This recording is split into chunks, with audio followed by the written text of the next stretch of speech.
اے نبی اپنی بیویوں اور اپنی بیٹیوں اور اہل ایمان کی عورتوں سے کہہ دو کہ اپنے اوپر اپنی چادر کے پلو لٹکا لیا کریں، یہ زیادہ مناسب طریقہ ہے تاکہ وہ پہچان لی جائیں اور نہ ستائی جائیں۔ اللہ تعالیٰ غفور الرحیم ہے۔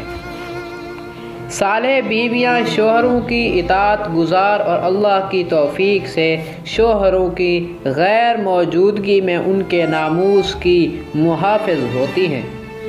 ہر دین کا ایک اخلاق ہوتا ہے اور اسلام کا اخلاق حیا ہے۔ حسن حیا کے پردوں میں چھپا ہے، لوگ اسے بکھرے بالوں میں تلاش کرتے ہیں۔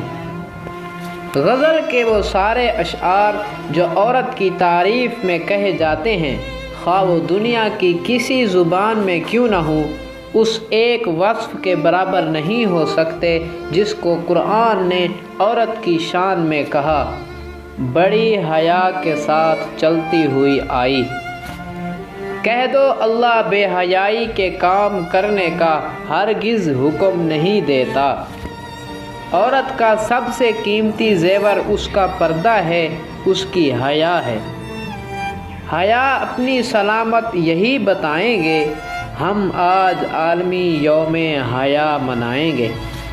مرد کی طرف سے عورت کو دیا جانے والا سب سے خوبصورت تحفہ عزت ہے۔ جس معاشرے میں حلال نکاح مہنگا ہو جائے، وہاں پر زنا کی قیمت 14 فروری پر صرف ایک پھول کی رہ جاتی ہے۔ محبت کا مزہ تب ہے جب محبوب محرم بن کے ملے۔